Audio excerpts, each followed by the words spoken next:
My name is Stacy Poundsbury, and this is my presentation on Digital Witness by St. Vincent.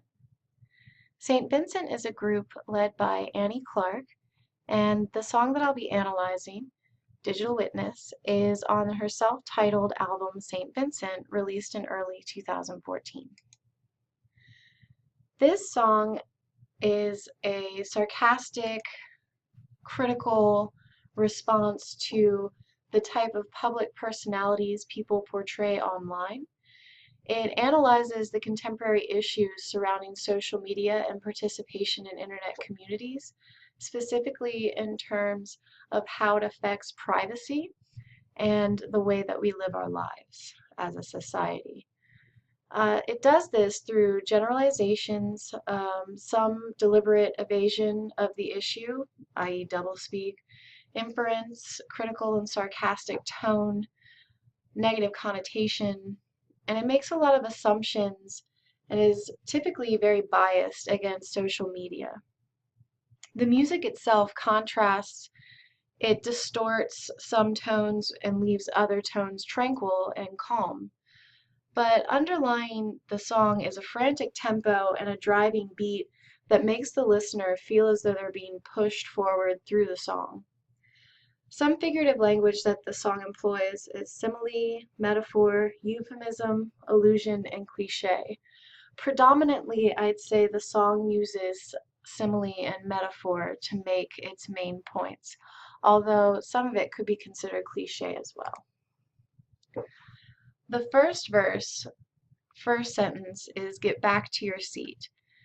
And I think that this is both a metaphor and an allusion, because the metaphor is to get back to your proverbial seat, not your literal seat, although that could also be part of it, because the speaker is referring to the person who sits in their seat and endlessly stares at the computer screen scrolling through. This is also an illusion because typically in commercials or television, they say, don't go anywhere, stay in your seat, or you think about when you're watching a movie, you're on the edge of your seat. So it could also be an allusion to those kinds of sayings or cliches. The next one, gnashing teeth, get back gnashing teeth, is a cliche and it has a lot of negative connotations. The final aspect of this verse that deserves attention is "I want all of your mind." And this is a bit of a cliche as well as an assumption. It assumes that when you are on social media, it's taking up all of your mind, it's sucking you in, and you're incapable of any other kind of thought. And it's also a cliche because we think of our minds as being a particular thing, like our whole personality, who we are as people. The chorus is predominantly simile, talks about TV looks just like a window, and it's obvious that the speaker is saying that to sort of antagonize or to criticize the social media user, because obviously a TV does not look like a window. A TV is obviously fake, whereas a window you can tell is reality, it's real. So the speaker is pointing out that those who are obsessed with social media, who spend endless hours staring at screens, can no longer tell the difference between digital life and real life. In verses 2 and 3, the speaker continues to repeat and make generalizations and assumptions in support of their biased thesis by saying, if I can't show it, you can't see me. What's the point of doing anything? I don't think that people who are interested in social media or internet communities are doing so to the exclusion of all else. If they are, then they probably have an addictive personality and need to seek help.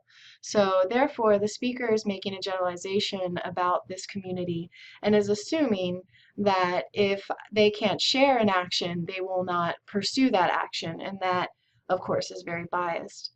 The illusion in this verse is "there is no time for confessing," and she repeats this again in verse 3. And I think what she's trying to say by this, whether the speaker is Annie Clark or not, is that it's not about confessing who you actually are. It's not about getting something off your chest or seeking absolution. It's more showing off. So one of the things that she says in verse 3 is, "Let me jump right off the London Bridge." So this is an allusion to the saying, if everyone else jumped off a bridge, would you? So it kind of borders that line between allusion and cliche. And I think she uses the London Bridge because it is such a large bridge, and considering the amount of social media users, you probably need a bridge that size for all of us to follow each other off of it. Again, this is very biased. She's making a lot of assumptions about social media users, saying that, they would follow each other off a bridge. Verse 4 just repeats, "I want all of your mind," makes assumptions, it repeats a lot of the cliches and similes from previous verses, but it's verse 5 that really underscores the main idea. The last line in verse 5 is, "Won't somebody sell me back to me?"